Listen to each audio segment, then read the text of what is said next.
It's the end of the day with Ray. Hello, my friends. Well, folks, Effissimo Capital, the private equity group, the Japanese private equity group, just picked up another percentage of Ricoh ownership. They went from 20.92% to 21.71%. We also know that Effissimo Capital owns about 6% of Konica Minolta. I talked about this before. But you know, when I first broke the story that Effissimo Capital had a stake in Ricoh, and it was a few years ago, I shared some thoughts that, maybe it's time that these big conglomerates, our OEM friends that are huge conglomerates, print's just part of what they do in most of their cases. Maybe it's time private equity got in there and helped them shake shit up. Because at the end of the day, it seems like there's some stagnation in these conglomerates. And it's got to be hard turning these big ships. And private equity, at the end of the day, they're known to shake shit up. And maybe now we're going to start seeing more of that happen. Folks, we all know that our industry, those friends of mine that sell supply and service print equipment, has definitely got to consolidate. I think we're also pretty sure that we're not going to see OEMs buying OEMs. We might see some OEMs buying some assets from other OEMs, but the OEMs themselves, these big conglomerates, buying up another big conglomerate, it's probably not going to happen. I believe that Konica Minolta, in my opinion, is the weakest player in the entire industry. Financially non-performing year after year after year. I go through their numbers all the time. It's a disgusting mess. And I believe that Konica Minolta will definitely go away. I believe they're going to be one of the first. And we've seen leader after leader in our industry stand on stages at venues talking about, hey, here's all the logos, and in a few years there's going to be some logos missing, and I believe Konica Minolta will be the first logo to get wiped off the planet. But folks, we got to have some movement. Before I discuss Effissimo Capital and Konica, Ricoh, and Fujifilm and some of the things that are going on, I want to take us back in time 9 months and look at Ricoh's financials the first 9 months in. As a conglomerate, they had $12 billion in revenue for the first 9 months. They had an operating profit of a measly 1.9%, disgustingly low. You've seen the episode, and I can't wait to look at their year-end numbers. They'll be out in May. But when you look deep inside Ricoh and you look at their digital services business, they did $9.2 billion in revenue, $4.3 billion in office services and $4.4 billion in office printing and about $500 million in other. When you look at office printing, all the MFPs going to offices all over the world. When you look at office services, all their IT services, $4.3 billion in office services and $4.4 billion in office printing, and their operating profit is 0.9%. That's just disgusting. How is that even possible? And those are my comments I shared when I went through their 9-month numbers. But seriously, you got these organizations that are chasing this top line revenue, but they can't make any money when they catch it. And that's a problem in a declining marketplace, ripe for disruption. And by the way, you think about Effissimo Capital, if they ever get a 51% ownership in Ricoh, this shit ain't going to happen. Okay? This 0.9% operating profit is not going to happen. I mean, they'll make them start shedding stuff, liquidating stuff, throwing stuff in the trash that doesn't work, replacing leaders that are inept to take them to the next level. They'll make the tough decisions, I assure you. Let's look at Konica Minolta's first 9 months. I mean, folks, you could look at Konica Minolta for the last few years, and you could ask anybody, hey, how'd Konica Minolta do in the second quarter of 2024 and the third quarter? I mean, whatever quarter it is, well, the answer would be, I just lost money. It's been a train wreck mess for year after year. It's crazy. First 9 months of this year, $122.5 million loss in operating profit. It's crazy, right? I even made a comment, are the stupid BLI awards really distracting people from Konica Minolta's financial non-performance? Because we know Konica Minolta, they love to throw up these awards, pictures of themselves partying all over the world. It's hysterical to me. Here's all of us, we're all great people, we're doing such fantastic things. Unfortunately, the company keeps losing money. That's what it looks like. The optics are horrific. Quarter after quarter, year after year, nothing but disastrous financials. Is Konica Minolta leadership out of touch with reality? Or just hanging on until Konica's liquidated? Just hanging on until Konica's liquidated. That's a tough word, liquidated, liquidation. But I found it in Konica Minolta's latest press release. Notice regarding liquidation of Konica Minolta Business Technologies, WUXI, and that's their manufacturing facility there in China. Remember, they're going to make some changes there. Now they're liquidating that company, that subsidiary they own, right? We're liquidating it. We're using the word liquidation. I have to ask the question, is the word liquidation now part of the talk track? Are we going to see more things being liquidated?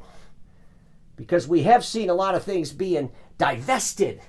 The divestiture. Remember that? Remember that stupid ERP system here in the United States? What a mess that thing was. Remember when they decided to divest themselves from it?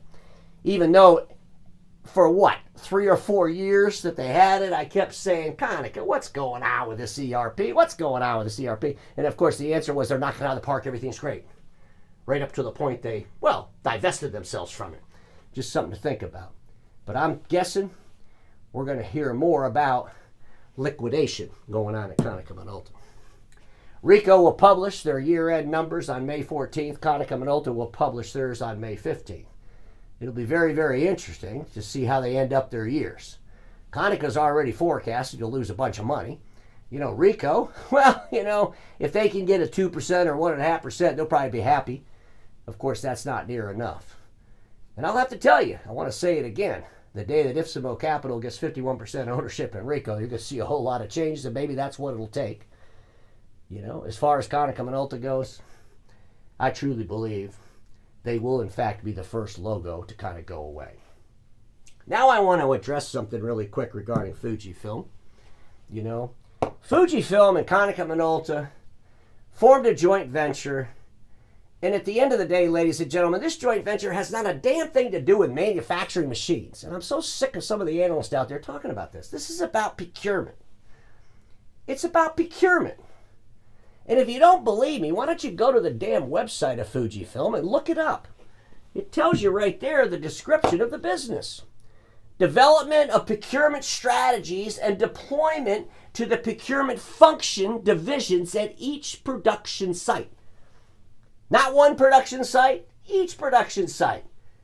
How do we capitalize on what we're buying to make what we make? It doesn't say we're going to make one machine and we're going to badge it Fujifilm, we're going to badge it Konica Minolta. This is 100% about procurement. And quite honestly, I believe this is driven by Masters Bank, and Masters Bank owns a big equity stake in Fuji. They own a big equity stake in Konica Minolta. And I believe the bank called up Fujifilm and said, go fix this dysfunctional company, this Konica Minolta company. Can you help us out here? And that's how this all started, in my opinion. Procurement-led function, including negotiation with suppliers and procurement management. Procurement services to ensure quality, cost, delivery, and environmental compliance of externally purchased goods. I've talked about this before, but until Fujifilm or Konica Minolta says, we have formed a joint venture to manufacture MFPs and badge them different names, then this is 100% about procurement. That's all it is. And I believe it was the bank driven. Just my thinking. Ladies and gentlemen, there's the logos. The time for reckoning has come. Has to be some shakeups.